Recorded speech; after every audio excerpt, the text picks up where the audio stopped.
Hello दोस्तों, मैं साक्षी आप सभी का स्वागत करती हूँ मेरे चैनल इन्फिनाइट लव इन जू में, जहाँ मैं आपके साथ फ्रॉम 1000 years ago का 17 पार्ट चेक करने वाली हूँ। पिछले एपिसोड में हमने देखा कि जादिशु कहता है कि उसे कुछ भी याद नहीं है कि लॉविन उससे कैसे बात करता था, क्या उसे पुकारता था, उसे कुछ भी याद नहीं है। और फिर जुन कहता है, पर आपको उसका चेहरा तो अभी तक याद है। आपकी वो पेंटिंग्स, आपने उन्हें बहुत ही स्पष्ट रूप से बनाया है, बहुत ही क्लियर। जादिशु मन में कहता है, तो और मैं क्या करता सिवाय स्याही से उसकी अपीयरेंस कागज पे उतारने के। अगर मैं ऐसा नहीं करता तो क्या समय के साथ जो उसकी मेमोरीज है मेरे दिमाग में वो मिट नहीं जाती। जादिशु अभी भी जुन की तरफ नहीं देख रहा होता है। फिर जुन कहता है, आपने उन पेंटिंग्स को बहुत बार पेंट किया है। फिर जादिशु अचानक से ही तेज आवाज में बोलता है, तो और मैं क्या करता। क्या मैं उसे अपनी यादों में भी जिंदा नहीं रख सकता था? क्या इतना भी नहीं कर सकता मैं? इतना भी अधिकार नहीं मुझे? इस मोमेंट पे जादिशु एकदम से ही टूट गया था। वो इस तरह कोशिश नहीं कर रहा था अपने धैर्य को संभालने की, अपने आप को संभालने की। उसके दिल में जो इस समय इमोशंस का सैलाब आया हुआ था उसे छुपाने की उसने किसी तरह की कोई भी कोशिश नहीं की थी। उसकी आंखों से अब आंसू आने लग गए थे और जादिशु इस समय बहुत ही टूट कर रोने लग गया था। तुम्हें यहाँ क्यों आ रहा था? जादिशु अपने चेहरे को अब कवर कर लेता है और अपने हाथों को एक फिश में बंध लेता है। उसके बाद वो ज़मीन पर गिर जाता है और अपनी घुटनों पर अपना सर रख लेता है और रोने लग जाता है और कहता है, क्यों मुझे तुम्हें दोबारा देखना था? सिर्फ ये जानने के लिए कि मैं अभी तुम्हें अपने साथ ही रह सकता? इतने सालों की सफरिंग अभी तक काफ़ी नहीं है? जादिशु की स्ट्रेट बैक इस समय कर्ल हो रखी थी निराशा में। उसके वो फर्म शोल्डर्स इस समय शिवर कर रहे थे जादिशु के रोने के कारण। जून बस जादिशु को देखे जा रहा होता है। उसे समझ में नहीं आ रहा था कि वो ऐसे कौन से शब्द कहे जो जादिशु को इस समय कंफर्ट कर पाए, उसे कंसोल कर पाए। पर उसके कुछ कहने की ज़रूरत ही नहीं थी। जून अब धीरे से जादिशु की तरफ बढ़ता है और उसे टाइटली आकर लेता है। 1000 सालों की निराशा उस इंसान की आंखों से बह रही थी जो इस समय जुन की बाहों में था, जो इस समय एक कांच के टुकड़े की तरह नाजुक था कि जिसे छू लो तो वो टूट जाए। जादिशु बस रोए जा रहा होता है, रोए जा रहा होता है। उसके रोने की आवाज़ पूरे स्टोन चैम्बर में गूंज रही होती है। जादिशु ने अपने लॉवेन को अपनी आंखों के सामने मरते हुए देखा था, जिस इंसान से वो दुनिया में सबसे ज़्यादा प्रेम करता था। उसके शरीर को अपनी बाहों में ठंडा होते हुए देखा था। उसने अपने ही हाथों से अपने हमसफ़र को दफनाया था। 1000 साल तक उसे इन सभी यादों के साथ जीना पड़ा, ये जानते हुए कि इसका कभी अंत नहीं होगा। अगर 1 साल होते, 2 साल होते तो जादिशु तब भी वेनके सिंह के चेहरे को याद रख सकता था। पर 10 साल के बाद, 20 साल के बाद, 100 साल के बाद क्या वो ये चेहरा याद रख पाता? जादिशु ने वेनके सिंह को अनंत काल के लिए खो दिया था, तो क्या वो उसकी मेमोरीज को नहीं खो सकता था? इसीलिए जादिशु ने वेनके सिंह की पेंटिंग्स बनाई, उसे याद रखने के लिए, लकड़ी और रॉक से बनी हुई इंक के साथ और अपने ही बालों की लटों से बने हुए ब्रश के साथ। जादिशु पेंटिंग बनाता और फिर उसे देखता, पुराने दिनों के बारे में याद करने के लिए जो अब कभी वापस नहीं आने वाले थे।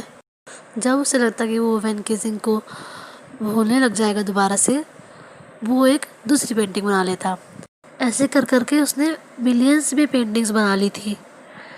जब दूसरे लोग समय के साथ साथ मूव ऑन कर लेते थे, वो एक अकेला था जो वही था जिसने सब कुछ याद रखा था, जबकि बाकी लोग उसके एग्जिस्टेंस के बारे में, उसके वजूद के बारे में भी भूल चुके थे।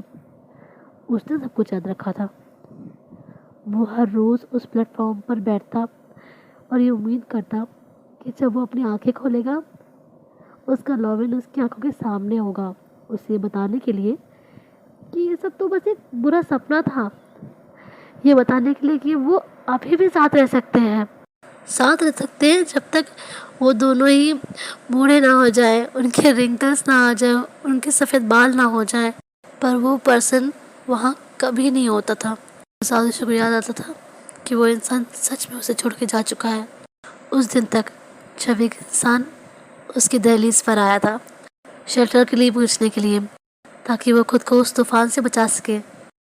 जुन ने बहुत ही केयरफुली जाविशु के चेहरे पे बिखरे उसके बालों को हटाया और कहा, आशु, आपने आ- आ- आपने कैसे सर्वाइव किया अभी तक? जाविशु कहता है, जब तुम मुझे छोड़ के गए थे मैंने सोचा था कि मैं भी अपनी जान ले लूँ, तुम्हारे पीछे पीछे ही चला आऊँ, पर ये ही वो ज़िंदगी थी जिसके लिए तुमने अपनी जान दी थी। यही वो ज़िंदगी थी जो तुमने मुझे सौगात में दी थी। मैं इसका अपमान कैसे कर सकता था? कैसे इसे ऐसे ही वेस्ट होने देता? जो जाविशु से थोड़ा अलग होता है और उसके शोल्डर्स को पकड़ता है, उसके आंसुओं को पोंछता है, वो इस समय जाविशु को कंफर्ट करना चाहता था बस। पर उसकी नज़र उसी समय इस चीज़ पर पड़ती है।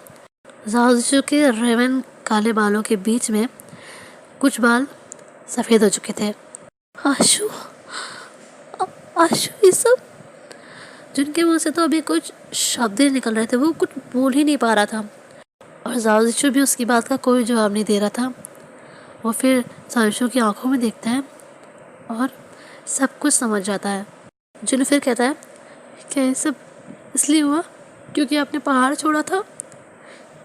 क्या ये सब इसलिए हुआ क्योंकि आप मुझे उस टाउन में लेकर गए थे? किसी की नियति बदलना इतना सस्ता नहीं होता है। यही ओनली चीज़ थी जो जाविशु ने कही थी। उसके होठों पे अब एक कड़वी सी स्माइल आ गई थी। जिशु फिर कहता है, देवताओं की तरह जीने के लिए ये कीमत तो सबको चुकानी ही पड़ती है। कोई भी ऐसा शब्द जो जाविशु को कंफर्ट कर सकता है, जो कि जुन ने सोचा था पहले, कोई भी ऐसा सिनेरियो जिसमें जुन ने सोचा था कि वो इस इंसान को बचा सकता है, ऐसा कुछ हो सकता है जिससे वो इस इंसान को बचा सके, वो सब कुछ जाविशु के किए गए इस कन्फेशन के साथ ही धुआं हो गया था। अगर वो अब जाविशु के साथ यहाँ इस माउंटेन में रहता है तो ऑब्वियसली वो जाविशु से पहले ही मर जाएगा और फिर से जाविशु को सफ़र करने के लिए अकेला छोड़ देगा। और अगर जाविशु इस माउंटेन को छोड़ देता है और जिनके साथ उसके शहर चलता है तो जाविशु का शरीर कमज़ोर हो जाएगा और वो ज़्यादा दिन तक जी नहीं पाएगा, मर जाएगा।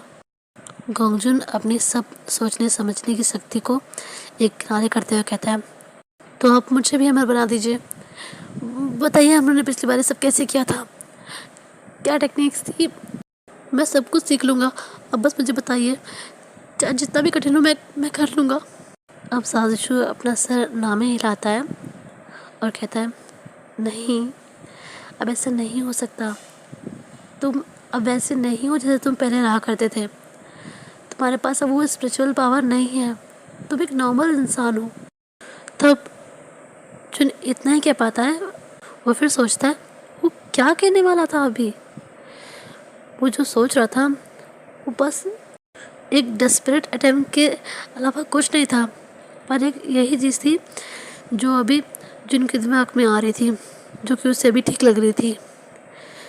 हाँ, वो बात तो सही थी कि इस कहानी को हैप्पी एंडिंग नहीं मिलने वाली थी, पर वो सोचा था कि वो बस किस तरह जाविशु को खुश रख सके। वो जो कहना चाहा था वो बड़ी ही मुश्किल से उससे कह पाता है। जिन कहता है, आशु मेरे साथ चलिए। जाविशु तो ये सब सुन के एकदम से शॉक्ड हो गया होता है। वो शॉक नज़रों से जिनको देख रहा होता है। जिन कहता है, प्लीज़ मेरे साथ वापस चलिए आशु। जिन भी अब जाविशु की आंखों में दिखने लग जाता है और फिर वो कहता है,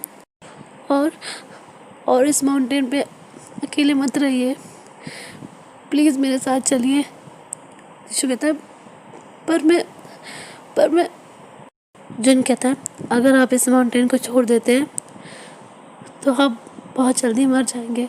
फिर वो अपनी आंखें बंद करता है और एक डीप ब्रेथ लेता है और फिर जाविशु की आंखों में दिखने लग जाता है और कहता है, पर मैं वहाँ आपके साथ रहूँगा आखिर तक। एंड फिलहाल के लिए इतना ही गाइस, मैं मिलती हूँ आपको नेक्स्ट चैप्टर में। तब तक के लिए वीडियो पसंद आया तो लाइक कर दीजिएगा, चैनल पर नए तो सब्सक्राइब कर दीजिएगा, वीडियो को शेयर कर दीजिएगा और कमेंट में जय वेंसू तो लिख दीजिएगा। Bye bye. जय वेंसू, लेट आने के लिए माफ़ी चाहती हूँ।